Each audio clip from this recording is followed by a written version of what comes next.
This week on Jerusalem Dateline, the debate over the Iranian nuclear deal intensifies. Is it the way to stop Iran from getting a nuclear bomb, or will it lead to war in the Middle East? Plus, an in-depth interview with former Israeli ambassador to the U.S., Michael Oren. And has America fallen too far from its founding principles? All this and more this week on Jerusalem Dateline. Hello and welcome to this edition of Jerusalem Dateline. I'm Chris Mitchell. Israel today could be facing its deadliest threat ever from a nuclear Iran. President Obama says his deal will prevent Iran from building nuclear weapons. But Israeli Prime Minister Benjamin Netanyahu says the deal could guarantee that Iran gets the bomb.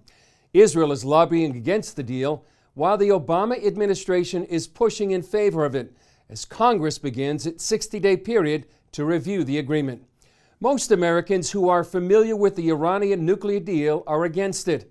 48% disapprove, while 38% approve, according to a new poll from the Pew Research Center.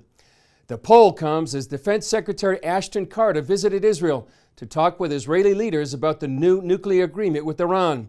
Israel continues to warn it's a danger, and not just to Israel. After Israeli Prime Minister Benjamin Netanyahu met with U.S. Defense Secretary Ash Carter, he still called it a bad deal. Yet today we are told that the whole world supports this bad deal.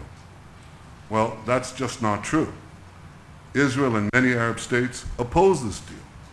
And in any case, sometimes the entire world can be wrong.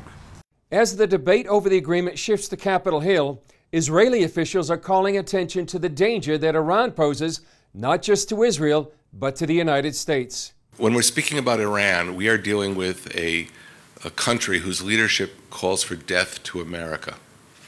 It's not as though that Israel is taking action because it alone is in the crosshairs of the Iranian military. The United States is in the crosshairs of the Iranian military. Director General of Israel's Foreign Ministry, Dori Gold, told reporters Iran not only shouts death to America, but also operates inside the United States. America is targeted by Iran. Hezbollah today, which is, let's be clear about it, Hezbollah is an extension of the Iranian security apparatus. It has networks in Europe and in the United States. And we say that both the Revolutionary Guards and Hezbollah are operating in 30 countries, according to our best information. Despite the worldwide influence of Hezbollah and Iran's Revolutionary Guard, the agreement gives a long list, 70 pages worth of Iranian companies, entities, and individuals freedom from sanctions. That will represent a windfall for Iran's economy. And critics warn that Iran can use some of that money to fund terrorist activities around the world. The UN Security Council voted unanimously to adopt the deal. It will lift UN sanctions off of Iran in exchange for curbing its nuclear program. Israel's ambassador to the United Nations, Ron Prosser, spoke out against the vote. Ladies and gentlemen, today you have awarded a great prize to the most dangerous country in the world. For the first time anyone can remember, Israel and the Arab world see eye to eye. This deal is dangerous for the region, for the people of the region, Jews, Muslims, and Christians alike, and for the entire world. The deal gives Iran up to $150 billion in sanctions relief, and new business could add $500 to $700 billion to the Iranian economy in the next decade. Critics say Iran could use some of that money to support terrorism.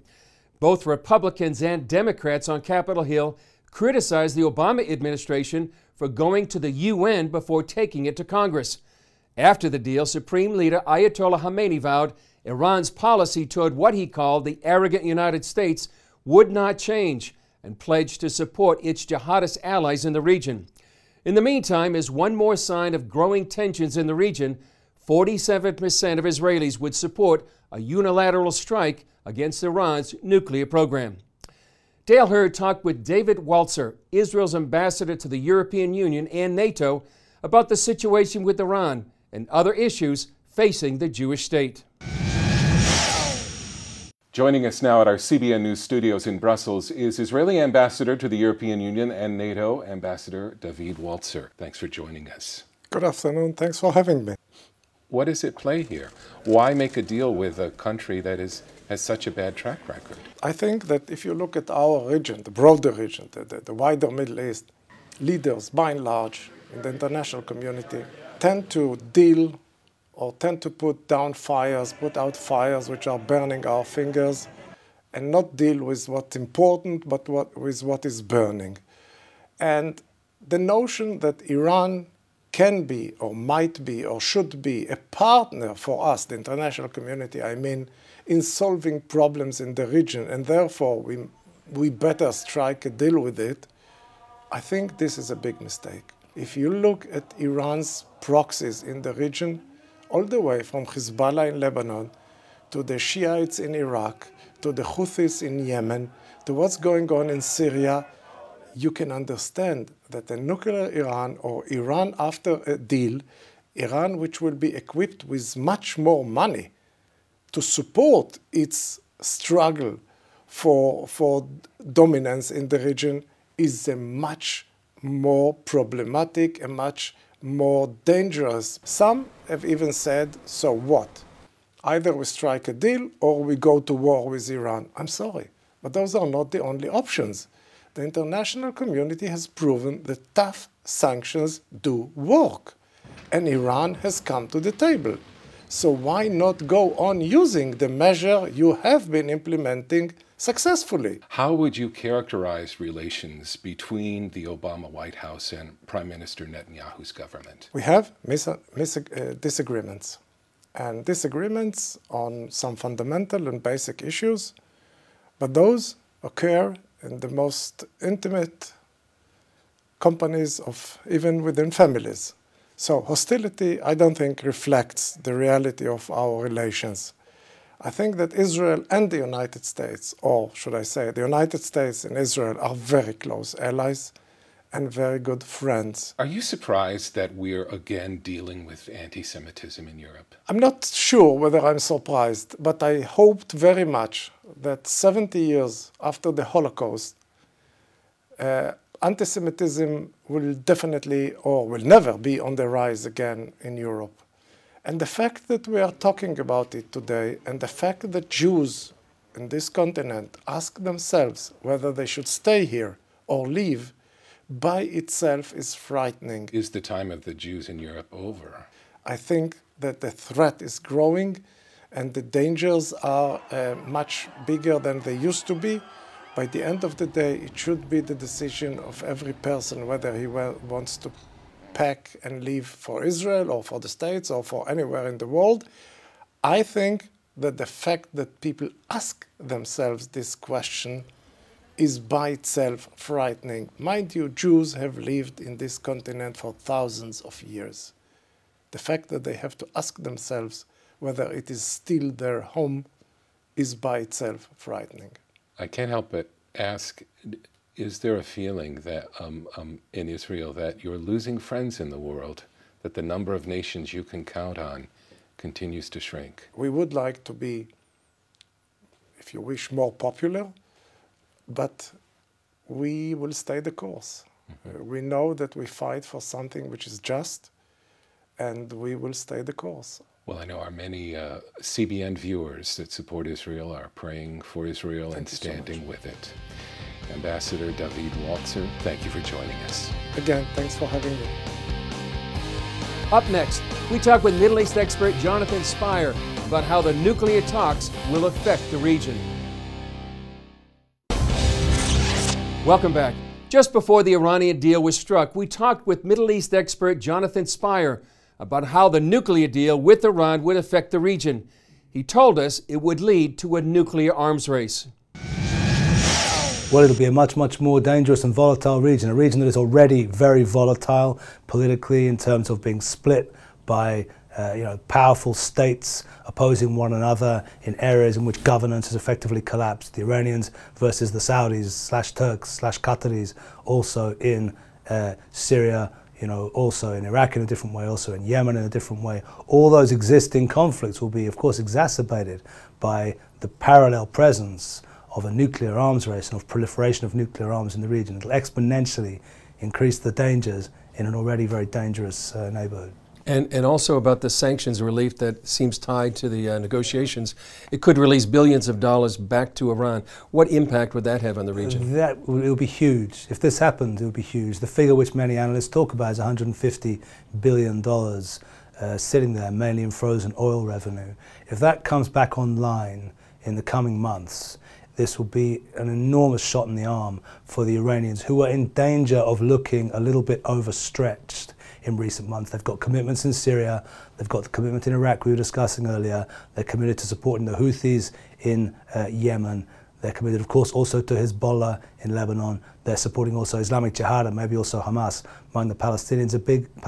It's a big portfolio of support. It requires a lot of money for a state under heavy sanctions to cope with. If the sanctions are lifted and tens or hundreds of billions of dollars suddenly become available again, of course the Iranians will be in a happy position from their point of view to exponentially increase the support to their various beleaguered friends and allies and clients across the region. Then if a negotiation could lead to a nuclear arms race and then pour billions of dollars into these conflicts around the Middle East, what possible explanation is there for a deal with Iran then? As far as I understand the thinking of the US administration in this regard, and their European allies of course as well, it is that they believe that Iran is willing or is in a position to be flipped, so to speak, from an anti-Western force into a neutral or pro-Western force in the region. There are even some, and I read an article in the British Daily Telegraph newspaper this week by former British Ambassador Christopher Mayer, former Ambassador to the United States, who argues that Iran, once it's flipped, once it's got its deal, could actually become a factor of order, could become a Western ally in the region. So there is this very strongly held belief that Iran is just waiting to be given sufficient inducements to become a reasonable player in the region. And that's underlying all this stuff that's going on. My own estimation as somebody who watches this region pretty closely is that there is no content to that belief whatsoever. The Iranians are very serious about their anti-American stance, which goes back, of course, 30 years, very serious about their desire to destroy Israel, about their opposition to Sunnis and other presence in the region, and their sectarian interest and their strong Shia Islamist ideology, absolutely serious about that. And if they're given inducements, they'll happily take the inducements and feed those into the continued promotion of the already existing strategy that they have, which is to replace the United States as the hegemonic presence in the Gulf and also further across the region. If you were talking to somebody in the United States or somebody in the West, Great Britain or Europe, what would you say, what do they need to understand about what's happening in the Middle East right now? I think what they need to understand is two things. First and most importantly, that the Iranians are not available to be turned into allies. And secondly, of course, that Sunni jihadi Islamism represents not existential, but a very, very profound danger to the security of Western countries themselves and Western populations. Given that, what they need to be doing is identifying what allies do they have in these collapsed state areas of Iraq and Syria and elsewhere. And once they identify those allies, beginning to work with them to create a new coherent security architecture in the region, because there's plenty of people who want to be friends with the West in the region. Israel, of course, the Kurdish regional government in northern Iraq, the Gulf monarchies, the Jordanians, the Egyptians under Sisi. It's a pretty strong team. But right now it's a team that feels that the West just hasn't got behind it and the West is flailing about with all other kinds of ideas. What needs to happen is the danger needs to be addressed and then the allies need to be coordinated and developed. Coming up, an in-depth interview with Michael Oren, the former Israeli ambassador to the U.S., about his new book on U.S.-Israeli relations. Welcome back. Over the last 6 years, the relationship between President Obama and Israeli Prime Minister Benjamin Netanyahu has deteriorated. And all the while, Michael Oren, the former Israeli ambassador to the U.S., has had a front row seat. Jennifer Wishin talked with him about how things have gone between the U.S. and Israel during the Obama years and what can be done to repair the damage. How would you characterize right now the relationship between the U.S. and Israel?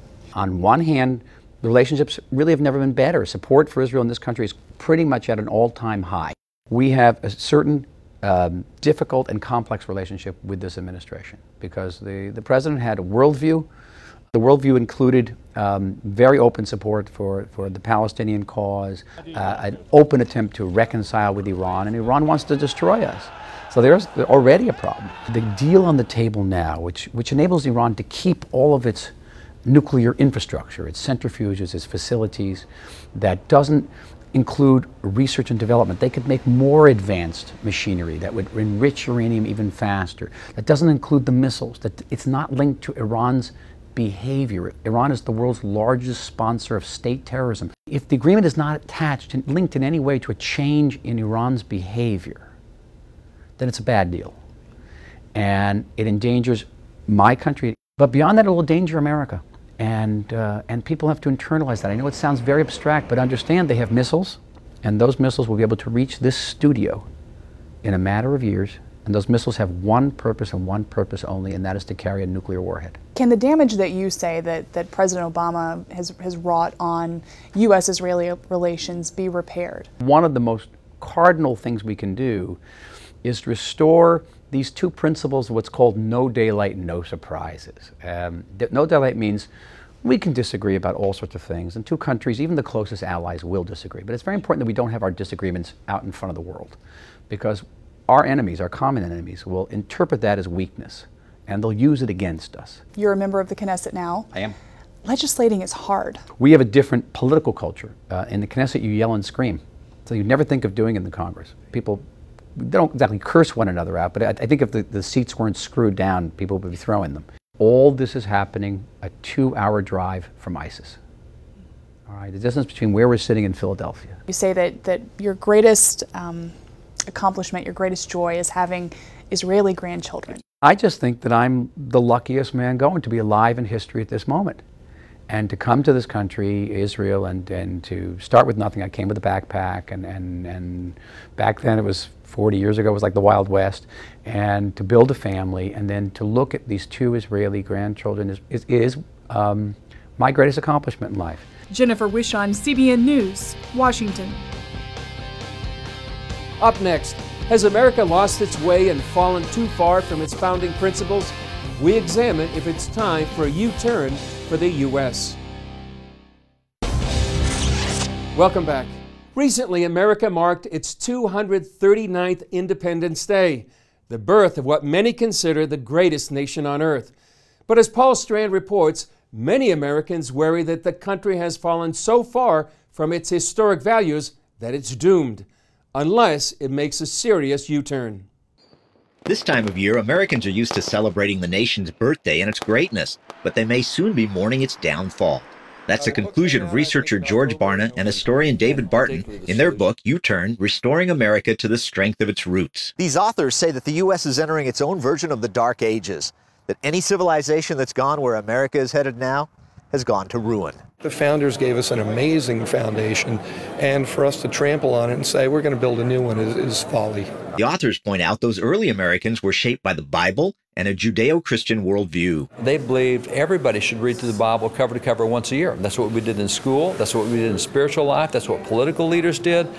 Not today. We can't even get Christians to read that word. Today, only 30% of Christians read the Bible and less than 10% from cover to cover. And it shows. Only 9% of born-again Christians have a biblical worldview. Only 51% of pastors have a biblical worldview. It's led to a complete change in values over 240 years. Then, service to others ruled the day. Your order of responsibilities is God, country, and family. And so that's part of the biblical thinking they had, which is why the Founding Fathers were told, and specifically taught in schools, we have their textbooks, if someone comes to you and say, we need you to run for office, you're not allowed to say no. You said, I will run. Because, as they point out, your life doesn't belong to you. Today, it's all about me. Now we're just worried about comfort and experiences and entertainment and security. That's led to a world of things that can pile up the kind of debt that can kill a country. The average American family, they're looking usually at a mortgage debt of about $130,000. They're usually looking at a credit card debt of about $21,000. They're looking at a car debt of about $23,000, a college loan debt of about $24,000. And so we're so far in debt that we tolerate it in others. Like our federal government. Where we are right now, it will take 107 years of the full production of the American economy to pay off the debt we have right now. We are at a point now where 60% of Americans receive more from the government than what they put in. You can't sustain that. Compare that to what Thomas Jefferson said. We can live in debt and extravagance, but we'll be in slavery, or we can be free, but we have to use frugality. George Washington said, avoid occasions of expense. If you want to stay out of debt, just quit spending. And so the Founding Fathers very, very, very clear that what would destroy a nation is debt. So where's that indicate America's headed? Into the ash heap of history. Reverend Sam Rohr invited Barna and Barton to address this gathering of the Pennsylvania Pastors Network because he wants a different outcome. God's judgment on America and his hand of judgment, which is very obviously here, will put us down on our knees until we look up. Church folks often say, look at what those people are doing to wreck our country. But Barna and Barton found in their research over and over again that church people are just as guilty as their government, as secular people, of the same kind of ruinous behaviors that are taking the nation down. In a country that between 78–80% say they're Christian, but only 34% believe in absolute moral truth. Barna on a regular basis asks Christians and non-Christians about 70 moral categories. And these days he's finding no substantive statistical difference between Christians and non-Christians when it comes to most moral issues. Stop pointing the finger and look at ourselves and say, are we really the church that Christ died on the cross for? Rohr says the church should be confessing to God. We are the problem. We have walked away from you, and the culture has followed us, not the other way around. Barna says today's Americans believe they're smarter than the founders, maybe because of education and technology. But the founders had that biblical foundation. They didn't have all the things that we think are necessary to have a sophisticated society today. But the key isn't sophistication. You know, it's wisdom, it's discernment, it's love, it's grace. And so until we get back into God's plan and know what his plan is, we'll never get the nation back to where it needs to be. Today we think that mankind has evolved. We're smarter and wiser than those people who founded the country hundreds of years ago. And yet they were so wise that they founded the greatest nation on the earth, while today's generation are well on their way to losing it. Paul Strand, CBN News, reporting from Lancaster Bible College.